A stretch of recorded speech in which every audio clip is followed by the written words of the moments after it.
ምዕራፍ 4 ምዕራፍ ስንት? 4 የመጽሐፍ ቅዱስ አመጣጥና ትርጉም። የመጽሐፍ ቅዱስ አመጣጥና ትርጉም። ዛሬችን ምዕራፍ 4ን ብለናት በሚቀጥለው ሳምንት ስንገናኝ ምዕራፍ 5ን እንጀምራለን ማለት ነው። አጭር ስለሆነ ኖቱን ቴሌግራም ላይ ስለምልክላችሁ ከዛ መገልበጥ ትችላላችሁ። ሰፋ ያለ ስለሆነ ትርጉሙ ማለት ነው። በዚህ ውስጥ የምንመለከተው መጽሐፍ ቅዱስ ወደ ኢትዮጵያ እንዴት ገባ፣ የብሉይ ኪዳን መጻሕፍት እንዴት ወደ ኢትዮጵያ ገቡ፣ የሐዲስ ኪዳን መጻሕፍትስ ወደ ኢትዮጵያ እንዴት ገቡ፣ በኢትዮጵያ የመጽሐፍ ቅዱስ ከቋንቋ ወደ ቋንቋ መተርጎም ምን ይመስላል? አሁን እኛ የምንማረው በምን ቋንቋ ነው? እሺ የምንማማረው አሁን የምንማማረው በምንድን ነው? በአማርኛ ቋንቋ ነው። መጽሐፍ ቅዱስ በአማርኛ ቋንቋ የተተረጎመው መቼ ነው? የተረጎሙትስ ማን ናቸው? መሰረታዊ የመጽሐፍ ቅዱስ ቋንቋዎች አሉ። ለማንኛውም የቋንቋ ትርጓሜ ስህተት ማመሳከሪያ የሚሆኑ ናቸው። የሆነ የትርጉም ስህተት ካለ የምንመለከተው እነዚህን ጥንታዊ የሆኑ 6 ቋንቋዎችን ነው። እነማን ናቸው? የኢትዮጵያ ኦርቶዶክስ ተዋሕዶ ቤተክርስቲያን 2 ተረጓሚ ቤቶች አሏት። 2 የተረጓሚ ቤቶች አሏት። እነርሱም የላይ ቤትና የታች ቤት ናቸው። የላይ ቤት የሚባሉት የታች ቤት የሚባሉት እንዴት ያሉ ናቸው? ከመጀመሪያው እንጀምር አይሻልም? እንጀምር። ይሄን ነው የምንመለከተው። የመጽሐፍ ቅዱስ አመጣጥና ትርጉም። መጽሐፍ ቅዱስ ምን ማለት እንደሆነ ከዚህ ቀደም ስላብራራን ስለገለጽን ትርጉም ማለት ምን ማለት እንደሆነ እናስቀምጥ። ትርጉም ማለት ነግሬያቸዋለሁ፣ ረዥም ነው። ስለዚህ እናንተ ቴሌግራም ላይ ያለውን መመልከት ትችላላችሁ፣ ከዛ ላይ መጻፍ ትችላላችሁ። ትርጉም ማለት ከአንድ አቀባይ ቋንቋ የሚገኘውን መልእክት ወደ አንድ ሌላ ተቀባይ ቋንቋ የዚያን የቋንቋ ቃላት፣ ሰዋስው፣ የአነጋገር ዘይቤ በትክክል ተከትሎና አቀናብሮ ማቅረብ ነው። ትርጉም ማለት እንደዛ ነው። አንድ ተርጓሚ የቋንቋ ዕውቀት ሊኖረው የሚገባው መጽሐፍ ቅዱሱ መጀመሪያ የተጻፈበትን ቋንቋ ብቻ ሳይሆን የሚተረጉምበትንም ቋንቋ ጭምር ነው። ስለዚህ ተርጓሚ የሆነ ሰው አንደኛ ለምሳሌ በሰዓቱ ያለው የኦሪት ዘፍጥረት መጽሐፍ ብቻ ከሆነ የኦሪት ዘፍጥረት መጽሐፍ የተጻፈው በዕብራይስጥ ቋንቋ ከሆነ አንደኛ ተርጓሚው ምንም ማወቅ አለበት፣ የዕብራይስጥን ቋንቋ ማወቅ አለበት። ቋንቋውን ብቻ አይደለም፣ የአነጋገር ዘይቤያቸው፣ ሰዋሰዋቸው ምን እንደሚመስል፣ አባባላቸው፣ ባህላቸው ምን እንደሚመስል ማወቅ አለበት። ሁለተኛ ሊተረጉም ያሰበው ወደ ግሪክ ቋንቋ ከሆነ የምን ቋንቋ ዕውቀት ሊኖረው ይገባል? የግሪክ አሁንም የግሪክ ቋንቋ ምን ሊኖረው ይገባል? ዕውቀት ሲባል የምን የአነጋገር ዘይቤ፣ ሰዋስው፣ ባህል፣ አባባል እነዚህ አይነት ነገሮችን ማወቅ አለበት። ይህን ሳያውቅ መተርጎም አይችልም። ግልጽ ነው። ይህ የመጀመሪያው መስፈርት ነው። የመጀመሪያው መስፈርት ነው። ስለዚህ ትርጉም ሲባል ልክ እንደዛ ነው። ለምሳሌ ዶግ ምንድን ነው? ዶግ በእንግሊዘኛ ምንድን ነው?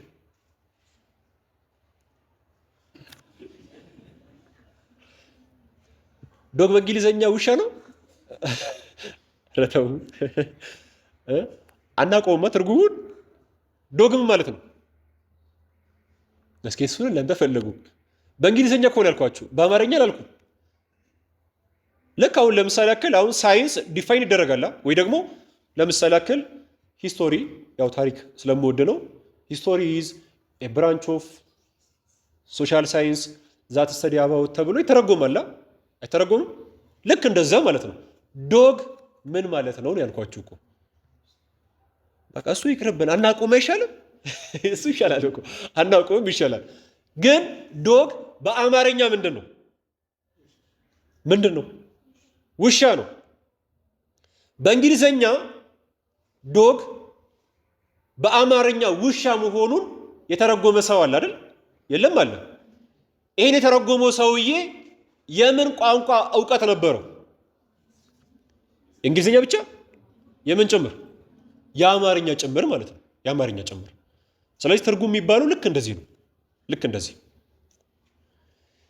ከአንድ አቀባይ ቋንቋ የሚገኘውን መልእክት ወደ ሌላ ተቀባይ ቋንቋ የዚያን የቋንቋ ቃላት ሰዋስው ያነጋገር ዘይቤ በትክክል ተከትሎና አቀናብሮ ማቅረብ ነው። ትርጉም ማለት ቃልን በቃል ለወጠ፣ ገለበጠ፣ መጽሐፉን ቀዳ፣ መለሰ፣ ከአንዱ ቋንቋ ወደ ሌላ ቋንቋ ወይም በዚያው ቋንቋ አንድም እያለ ፈታ፣ አብራራ፣ አፍታታ፣ ዘረዘረ፣ አስተማረ፣ ለአንዱ ቅንጣት ቃል ብዙ ፍሬ ወይም ብዙ ፍካሬ ሰጠ ማለት ነው። የወይን ዘለላ ተመልክታችሁ ከሆነ ወይም ደግሞ እሸት ታውቃላችሁ? የእሸት ምንድን ነው የሚባለው? መያዣው ወይ ደግሞ እሸቱን ያቀፈው ምንድን ነው የሚባለው? ወይ ጉድ! ይሄንም አናውቀውም። እኛው ማናውቀው ነው እኮ አናውቀውም እያለ እንሂድ አይሻልም? የሚነግረን የለም። በቃ መያዣው በሉ፣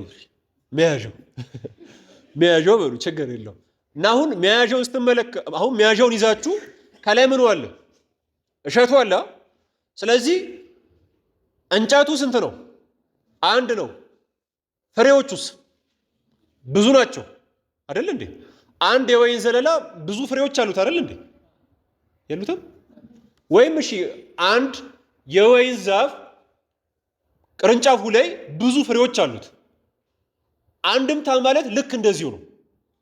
አንዱን ቃል ልክ እንደ አንዱ ዛፍ ማለት ነው።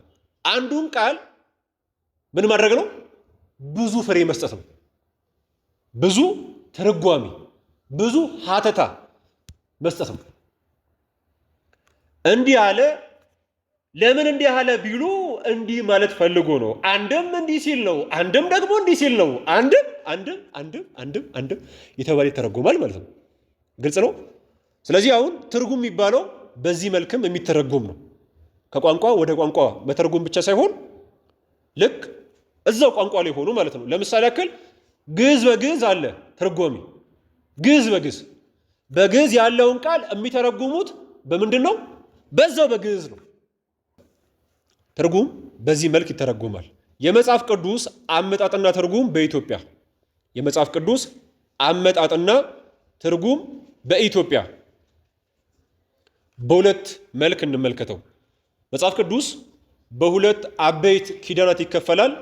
አንደኛው ብሉይ ኪዳን ነው፣ ሁለተኛው አዲስ ኪዳን ነው። ስለዚህ በሁለት ከፍለን የብሉይ ኪዳን መጻሕፍት እንዴት መጡ፣ የሐዲስ ኪዳን መጻሕፍትስ እንዴት መጡ የሚለውን እንመልከት። የመጀመሪያው የብሉይ ኪዳን መጻሕፍት አመጣጥ። የመጀመሪያው መጽሐፍ ማን ነው? ወይም በመጽሐፍ የሚቀድመው ማን ነው? መጽሐፈ ሄኖክ ነው። ከመጽሐፈ ሄኖክ እስከ ሰሎሞን እስከ ጻፋቸው ያሉት መጻሕፍት በቀዳማዊ ንጉሥ ምኒልክ ዘመን ወደ ኢትዮጵያ ገብተዋል። የገቡት በማን ዘመን ነው? በቀዳማዊ ምኒልክ ነው። ቀዳማዊ ምኒልክ የማን ልጅ ነው? አቤት ስሟ ነው? ሳባ ነው ወይ? ማክዳ ነው ስሟ። ንግሥተ አዜብም ይባላል፣ ንግሥተ ሳባም ይባላል። ሁለቱም የራሳቸው ትርጉም አላቸው። ግን ስሟ በትክክል ማን ነው? ንግሥት ማክዳ ነው። ንግሥት ማክዳ ነው። የንግሥት ማክዳና የጠቢቡ ሰሎሞን ልጅ ነው።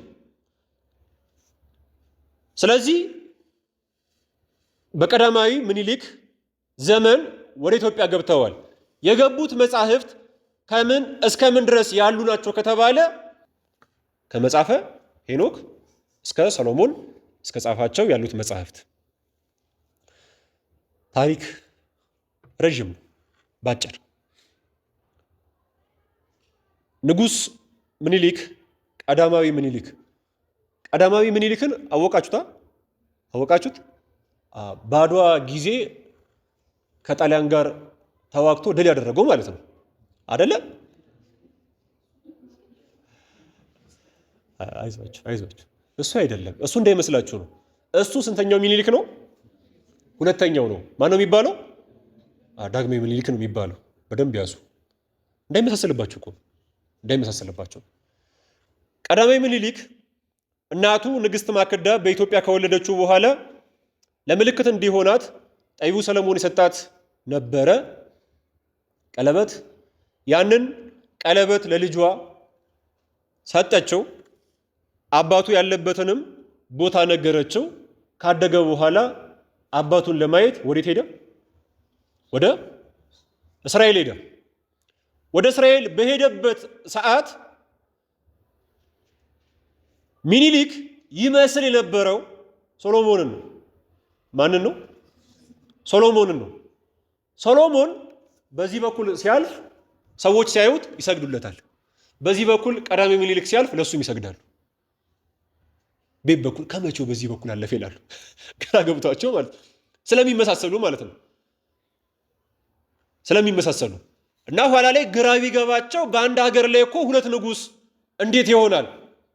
ባይሆን በሀገሩ ላይ እንዲነግስ ንጉሥ አድርገ ወደ ሀገሩ ስደደው አሉት። ሸኛው አሉት። ልጄን ወደ ሀገሩ ስደደው የምትሉኝ ከሆነማ ብቻውን እንዴት እልከዋለሁ? እናንተም የበኩር ልጆቻችሁን ስጡኝና እነርሱ ከእርሱ ጋር አብረው ይሄዱአል። እሺ አሉ። እነዚህ መተርጉመ መጻሕፍት ናቸው። መጻሕፍትን ተርጉሞ የሚያስተምሩ ናቸው። 318ቱ ሌዋውያን ካህናተ ኦሪት የሚባሉት ማለት ነው። መጻሕፍትን ተርጉመው የሚያስተምሩ ናቸው እና አሁን ከምኒልክ ጋር የመጡ ነበሩ። ከነሱ መካከል 318ቱ መጻሕፍትን የሚተረጉሙ ናቸው። ስለዚህ ምን አደረጉ? ወደ ኢትዮጵያ ከመጡ በኋላ ግዕዝን ተምረው መጀመሪያ የነበረውን ከመጽሐፈ ሄኖክ እስከ ሰሎሞን እስከ ጻፋቸው ያሉትን መጻሕፍት ወደ ምን ተረጎሙት? ወደ ግዕዝ ቋንቋ ተረጎሙት። ከምኒልክ ጋር የመጡት መጻሕፍት ተርጉመው የሚያስተምሩ 318ቱ ሌዋውያን ካህናተ ኦሪት ግዕዝ ተምረው መጻሕፍቱን ከዕብራይስጥ ወደ ግዕዝ በመተርጎም የመጀመሪያውን የመጽሐፍ ቅዱስ ትርጉም ሥራ ሰርተዋል። የመጀመሪያው ትርጉም ስንተኛ? የመጀመሪያ ትርጉም ነው። ከምን ወደ ምን? ከዕብራይስጥ ወደ ግዕዝ። እነማን ናቸው የተረጎሙት? 318ቱ ሌዋውያን። ከየት የመጡ? ከእስራኤል የመጡ። ከማን ጋር? ከንጉሥ ቀዳማዊ ምኒልክ ጋር ሲመጡ አብረው ማንን ይዘው መጡ? ታሪክ የምታውቁ ከሆነ ማንን ይዘው መጡ? ታቦተ ጽዮንንም ይዘው መጥተዋል። ከሰለሞን በኋላ የተጻፉ መጻሕፍት ወደ ኢትዮጵያ እንዴት ገብተዋል ከተባለ አንደኛ በነገስታት መጻጻፍ። በምን? በነገስታት መጻጻፍ፣ አንዱ ለአንዱ እየጻፈ ማለት ነው። ሁለተኛ ወደ ኢየሩሳሌም በሄዱ ካህናት ወደ ኢትዮጵያ መጥተዋል። ይሄንን የት አገኘዋለሁ ምንጩን ካላችሁ፣ ወይ ደግሞ ይሄንን የምታስተምረን ከየት አምጥተ ነው ካላችሁ መጻሕፍተ ሰሎሞን ወሲራክ ትርጓሜ መግቢያ ላይ ነው። መጻሕፍተ ሰሎሞን ወሲራክ ትርጓሜ መግቢያ ላይ ታገኙታላችሁ። ቁጭ ብሎ ታገኙታላችሁ። ሁለተኛው የሐዲስ ኪዳን መጻሕፍት አመጣጥ ነው። በአራተኛው መቶ ክፍለ ዘመን በአባ ሰላማ ከሳቴ ብርሃን ወይም በአባ ፍሬ ምናጦስ አማካኝነት ወደ ግዕዝ ቋንቋ ተተርጉሞ ነው። ወደ ምን ቋንቋ? ወደ ግዕዝ ቋንቋ ተርጉሞ ነው። በአምስተኛው መቶ ክፍለ ዘመን ደግሞ በአልአሜዳ ዘመነ መንግስት ወደ ሀገራችን በመጡ ተሰዓቱ ወይም 9 ቅዱሳን አማካኝነት ከጽር ወደ ግዕዝ ቋንቋ የሐዲስ ኪዳን መጽሐፍ ተተርጉመዋል። ከምን ወደ ምን? ከጽር ማለት ከምን ቋንቋ ማለት ነው? ከግሪክ ወደ ምን? ማወቅ ያለባችሁ በፊት የሀገራችን መግባቢያ ብሔራዊ ቋንቋ የነበረው አማርኛ ሳይሆን ምንድነው? ለዛ እኮ ነው ብዙ መጻሕፍቶች በግዕዝ ቋንቋ ተጽፈው የምናገኛቸው። ለዛ እኮ ነው የመጽሐፍ ቅዱስ ከቋንቋ ወደ ቋንቋ መተርጎም በኢትዮጵያ መጽሐፍ ቅዱስ በአባ አብርሃም ወይም በአባ ሮሜ ወደ አማርኛ ተተርጉሟል። በማን? በአባ ሮሜ። አንዳንዶች አባ አብርሃም ብለው ይገልጿቸዋል። ስለዚህ በአባ አብርሃም በአባ ሮሜ ወደ አማርኛ ምን ተደርጓል? ተተርጉሟል። የእርሳቸው የትርጉም ሥራ በየጊዜው እድገትን ያሳየ ነው። በ1816 ዓመተ ምህረት ልካለሁ ብያቸዋለሁ። ልካለሁ በ1816 ዓመተ ምህረት አራቱ ወንጌላት የማቴዎስ ወንጌል፣ የማርቆስ ወንጌል፣ የሉቃስ ወንጌል፣ የዮሐንስ ወንጌል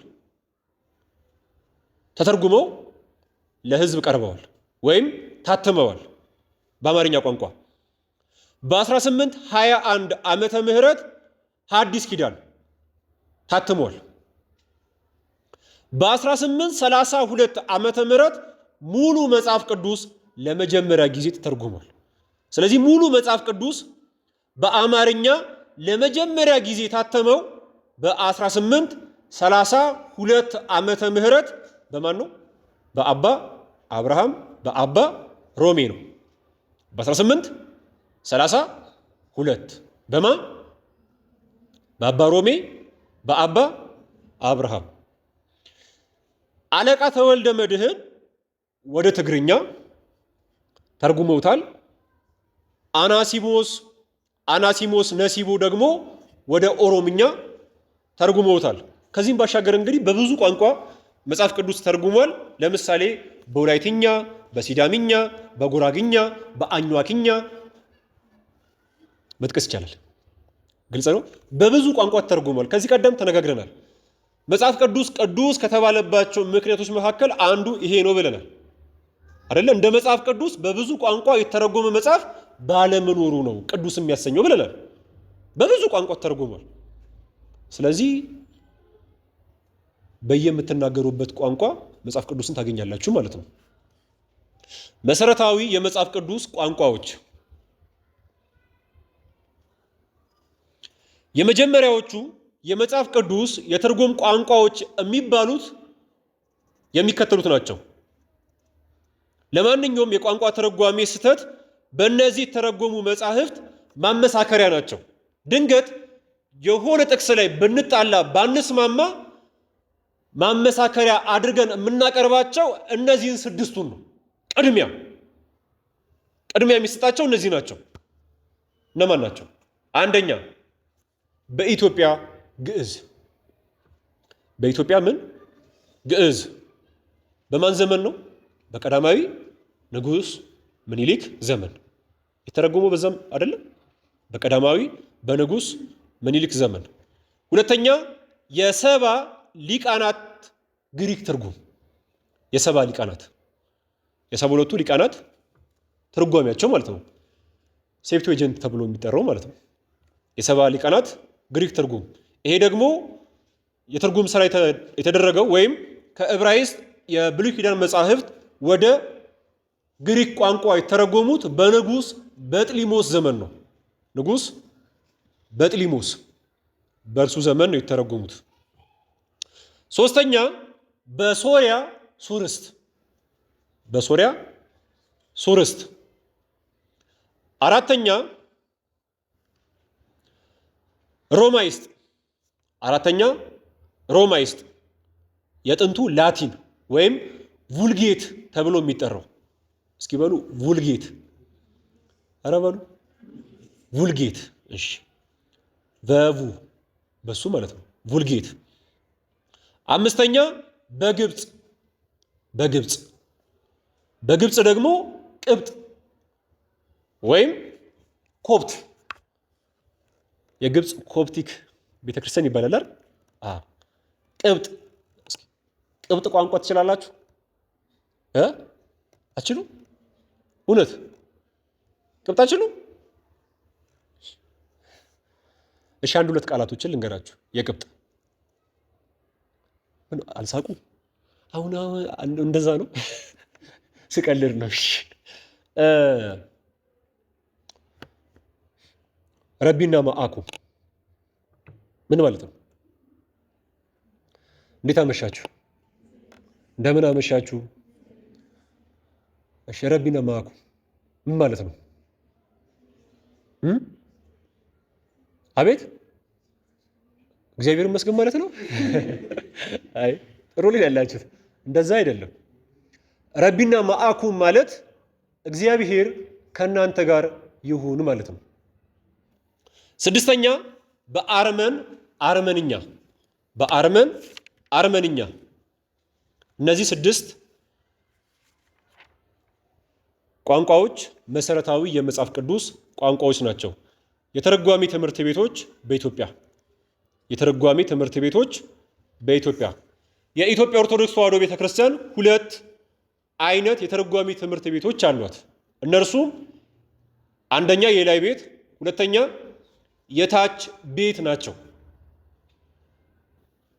ሊቁ ኤስድሮስ ቀድሞ ያስተማሯቸው ደቀ መዛሙርቶች ነበሯቸው። ኋላ ላይ ሊቁ ኤስድሮስ ጣና ገዳም ላይ ምስጢር ካደላደሉ በኋላ ተማሪዎቻቸውን ኑ ድጋሚ ተረጓሜ ላሻሽልላችሁ፣ ምስጢር ልጨምረላችሁ ሲሏቸው አንዳንዶቹ ሲቀበሉ፣ አንዳንዶቹ አልተቀበሉ። የተቀበሉት ታች ቤት ይባላሉ። ያልተቀበሉት ደግሞ ላይ ቤት ይባላሉ። ላይ ቤት የሚባሉት ተረጓሜ አናሻሽልም፣ እንደገና አናጠናም፣ አንማርም ያሉት መምህራን ናቸው። እነዚህ ላይ ቤት ይባላሉ። ታች ቤት ደግሞ የሚባሉት እንደገና ከመምህራቸው ከሊቁ ኤስድሮስ ከሳቸው ጋር ተወያይተው ትርጉም ያሻሻሉ እንደገና ያጠኑት ናቸው። ዝቅ ያለ ምን ይላል?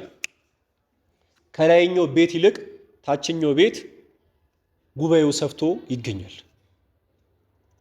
ዛሬም ጉባኤው ሰፍቶ የሚገኘው ከላይ ቤት ይልቅ የትኛው ነው? ታች ቤቱ ነው። ማወቅ ያለባችሁ ግን በላይ ቤትና በታች ቤት የአንድምታ ትርጓሜ ትምህርት ቤቶች ውስጥ ያለው ልዩነት የዶግማ አይደለም፣ የትምህርተ ሃይማኖት አይደለም። የታች ቤቶቹ ቅድስት ሥላሴ አንድም ሶስትም ናቸው ብለው ሲያስተምሩ፣ የላይ ቤቶቹ ቅድስት ሥላሴ አንድም አራትም ብለው አያስተምሩ፣ አንድም ሶስትም ብለው ነው የሚያስተምሩት። የዶግማ ልዩነት የላቸው። ልዩነት ያላቸው በምንድን ነው ከተባለ አንደኛ የሀተታ ማብዛትና ማሳጠር ነው። ሀተታ ማብዛትና ማሳጠር። ሁለተኛ የታሪክና የምሳሌ በብዛት ማቅረብና ማሳነስ ነው። ታችኛው ቤቶቹ ታሪክ ያበዛሉ፣ ምሳሌ ያበዛሉ፣ በደንብ ነው የሚያብራሩት። የላይኛው ቤት ደግሞ ምን ያደርገዋል? ሸከፍ ያደርገዋል ማለት ነው፣ ያሳጥረዋል። ታሪኩንም ምሳሌውንም ያሳጥረዋል። የታችኛው ቤት ያረዝመዋል። በዚህ መልክ እንደሆነ መመልከት ይቻላል። በዚህ መልክ እንደሆነ ላይ ቤትና ታች ቤት ላይ ሄዶ መመልከት ይቻላል።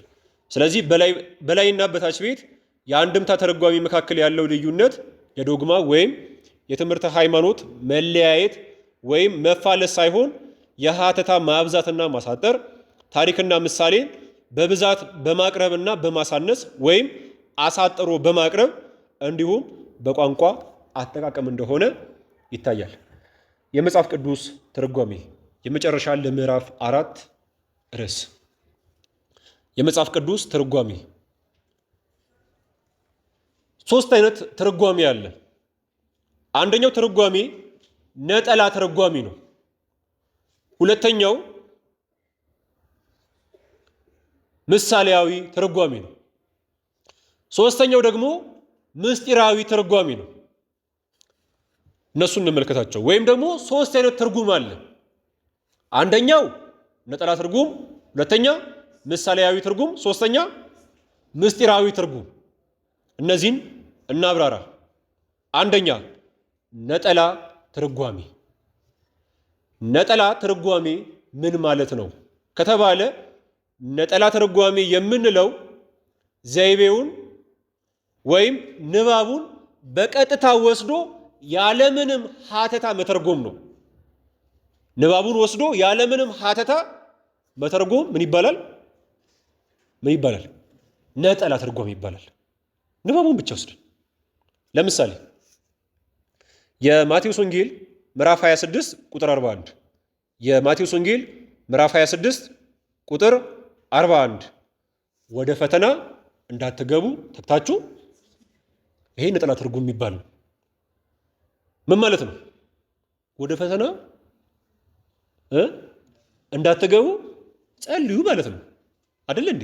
ይሄ ነጠላ ትርጉም ማለት ነው፣ ያለምንም ሀተታ መተርጎም። ስለዚህ ጸሎት ከመከራ ከፈተና ማምለጫ መራቂያ መንገድ መሆኑን እንግዲህ የሚገልጽ ነው ማለት ነው። ሀተታ ምናምን የለው፣ ግልጽ ነው። ነጠላ ትርጓሜ የሚባሉት ልክ እንደዚህ ያሉ ናቸው። ሁለተኛ ምሳሌያዊ ትርጉም።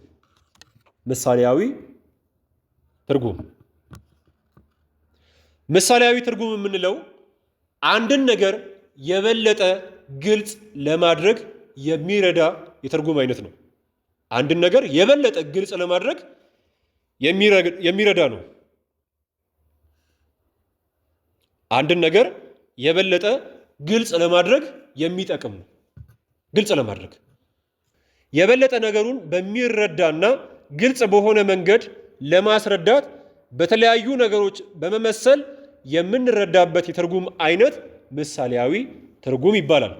ለምሳሌ ስለ እመቤታችን ዘላለማዊ ድንግልና ቅዱስ ሶሎሞን በመኃልየ መኃልየ ሶሎሞን ምዕራፍ 4 ቁጥር 12 ላይ እንዲህ ሲል ገልጿል።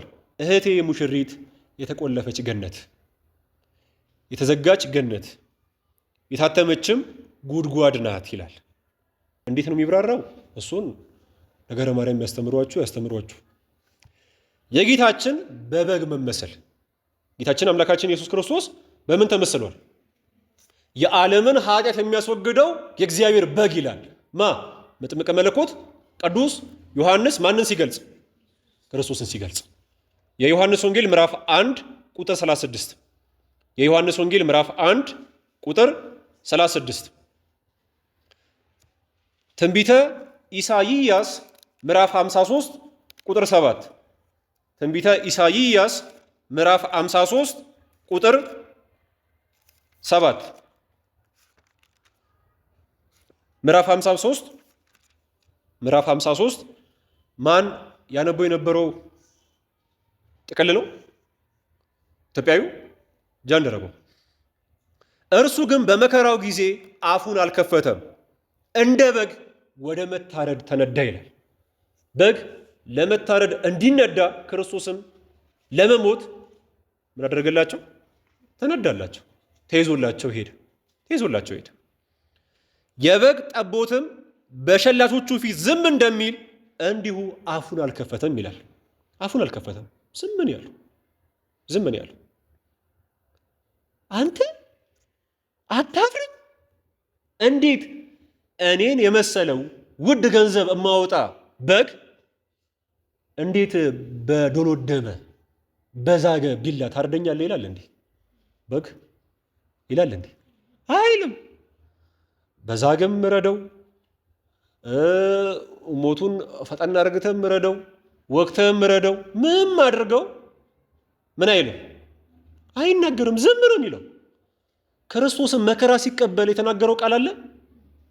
እኔ አምላካችሁ ስሆን እንዲህ ይሄ ሁሉ መከራ ታደርሱብኛላችሁ አላለም። ዝም ነው ያለው። በሸላቾቹ ፊት ዝም እንደሚል በግ ተነዳ የሚለው ይህንን ነው።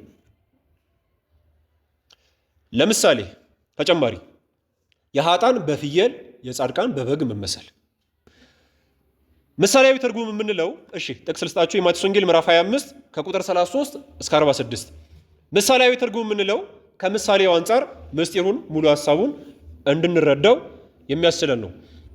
ሶስተኛ የመጨረሻ ምስጢራዊ ትርጉም።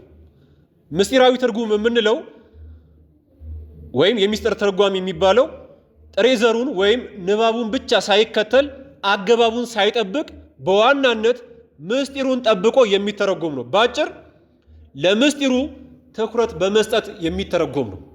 ለምኑ? ለንባቡ አይደለም፣ ለአገባቡ አይደለም። ምስጢሩን ጠብቆ ብቻ የሚተረጎምበት ስልት ነው ምስጢራዊ ትርጉም የሚባለው።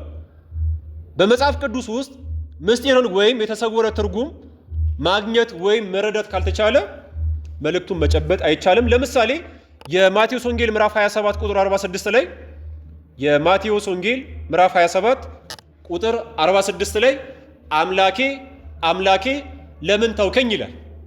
ይሄንን በነጠላ ተረጓሚ የምንወስደው አይደለም። ምስጢሩን ጠብቀን የምንተረጉመው ነው። ጌታችን አምላካችን ኢየሱስ ክርስቶስ ይሄንን ሲናገር ስንሰማው በነጠላ ተረጓሚ የምንወስደው ከሆነ እሱ ምን እናደርገዋለን? ፍጡር እናደርገዋለን አይደለ? እሱ አምላክ ያልሆነ እናደርገዋለን።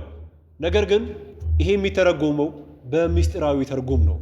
ምን ማለት ነው የሚለውን ወደፊት እነግራችኋለሁ። ይሄም ጥያቄ የቡድን ስራ ስለሆነ